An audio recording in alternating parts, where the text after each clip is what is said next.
Hi there, it's Karla from Market Made, and it's time for another Girl Time Inc. cooking segment. Today I am joined by my dear friend and the beautiful Jess Flynn from St. Paul Social Club. So, Jess, what do we love? Well, we found out we have a joint love of eating this way, which is off of a board with lots of variety. So we've teamed up to present you a board for your kids. So to start, my recommendation is choose your board. This is just a standard kitchen cutting board. And then we took our vessels that we wanted to use. Some are edible and some are color coded that Karla's gonna talk about. And you place those first before you start filling. So why do I recommend using these color-coded ones or just different little vessels? I think it's a really good cue for your kids to know what you want them to eat. So for instance, I have a lot of meh foods in my house that my kids aren't super fussy on. It's not the first thing that they would pick. But if I put them in these little containers and I tell them they need to pick 2 things from the little containers, they'll put them on their plates. So it's just a nice little hack, a little easy way to make sure they're getting the things on their plate from the board that you want them to have on their plate. So what next?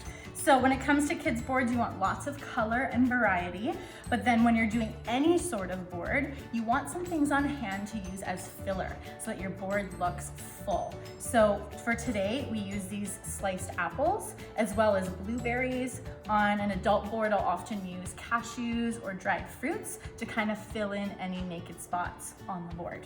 And then again, that variety. So lots of color, lots of texture, lots of health, and stuff that you regularly stock in your fridge so that you always have some stuff to make a small board with. Boards are also a really good way to introduce your kids to a new food. So if you just, for instance, put some walnuts on their plate, they might not be keen to eat it. If they have the option of a lot of different things, choosing one little walnut isn't going to be that big of a deal for them. And allow them to just choose one. They can just choose one blueberry. They can just choose one date.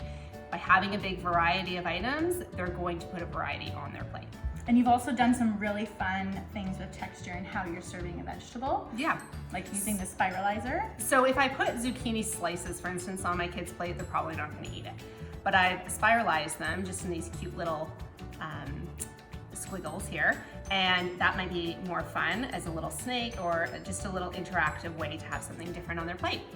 And then a great thing with boards too is to introduce different dips and sauces that you can interact with all of these nifty little individual pieces.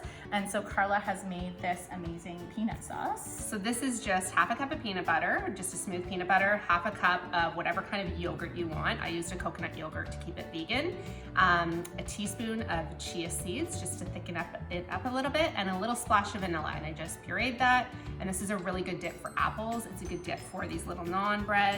We did these little cute leftover waffles. This is a good way to use up your leftovers. Leftover waffles, those would be great in there as well.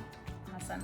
And just a quick note, once we do get to hang out with our friends again and you've got other kids from the neighborhood at your home, you want to make sure to be nut safe and to label your peanut or nut products.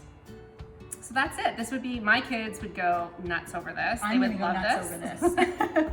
Thank you very much for joining another segment of Girl Time Inc. and Market Made Cooking at the St. Paul Social Club.